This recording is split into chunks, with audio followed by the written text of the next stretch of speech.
बोल रहे हैं, यहां किसी के संशय की अब कोई गुंजाइश नहीं। ना इस लोक में ना परलोक में उसका कहीं भी पतन नहीं हो सकता, विनाश नहीं हो सकता। ना मूत्र विनाशस्तस्य, कोई सामर्थ्य ऐसी नहीं रखता। ये बहुत आनंद की बात है। आप जैसे भी जितना भी प्रयास कीजिए आगे बढ़ने का, लेकिन निराश और हताश होने की कोई गुंजाइश नहीं। अभी वो त्याग और तपस्या की चरम अवस्था को नहीं प्राप्त है, शुरुआत है भजन का। देवर्षि नारद जी ने भी श्रीमद् भागवत में कहा है कि जो सब धर्मों का त्याग करके एकमात्र श्री भगवान के आश्रित हो गया और भजन प्रारंभ किया है, अभी भजन परिपक्व अवस्था को नहीं पहुंचा और वो गिर जाता है, पतित हो जाता है, तो उसका कोई भी पतन करने में समर्थ नहीं, क्योंकि भगवान है, रक्षा करते हैं, उसकी दुर्गति नहीं होगी। वो ऐसे संयोग को प्राप्त होता चला जाएगा जो बड़े बड़े पुण्यात्माओं को भी नहीं मिलता। अभी भजन प्रारंभ किया केवल बस और भ्रष्ट हो गया, उसकी वो गति होगी जो बड़े बड़े पुण्यात्माओं की भी नहीं होती।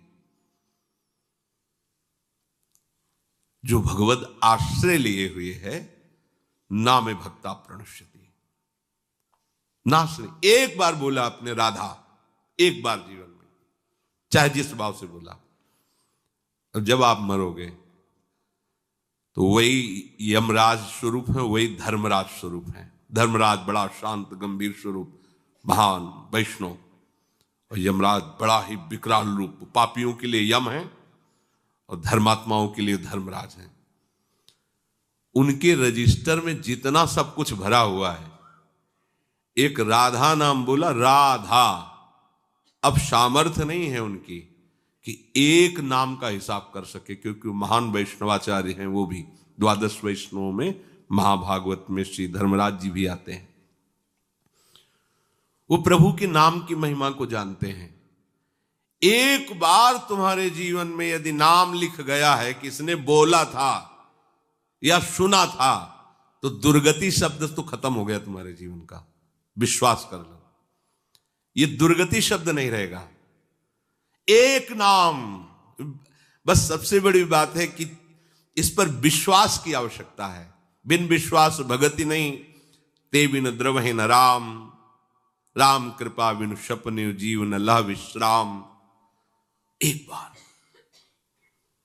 कई बार सत्संग में सुनाया है कि दो भाई थे। एक भाई धर्मात्मा और संत सेवन, साधु महात्माओं को देखते ही उनके चरणों में प्रणाम करना, आदर पूर्वक विनय पूर्वक घर लाना, उनका पाद प्रक्षालन, चरणोदक उतारना, उनकी पूजा करना, सुंदर भोग पकवान बना के उनको पवाना, आदर से विदा करना।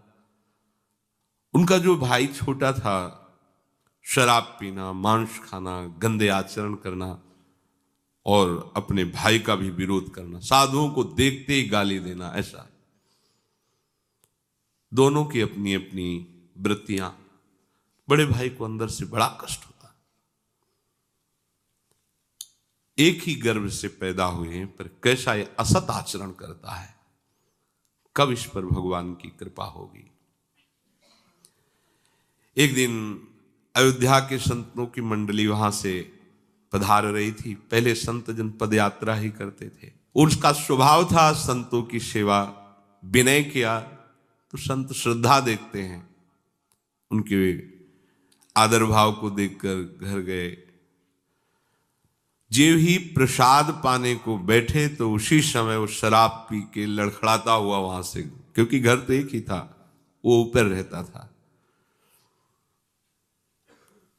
पहले ही संतों से कहा, प्रभु नाराज मत होना, ये हमारा भाई पर ऐसे कुसंग को प्राप्त होकर दुष्ट स्वभाव वाला हो गया है। वो संतों को गाली देते हुए ऊपर चला गया, प्रसाद पवाया और घुटने टेक कर कहा, प्रभु क्या इसका भी उद्धार हो सकता है? तो उनमें जो मुखिया थे संतों में, उन्होंने कहा आप चिंता मत करो, भगवान के नाम में बड़ी सामर्थ है, अभी अभी हम उपाय कर देते हैं जिससे इसकी दुर्गति नहीं होगी। संतों से कहा तुम इनके घर से बाहर निकलो, तो शंख घंटा नाद करते हुए निकले। उसको कमरे में पता चला शंख घंटा नाद से कि संत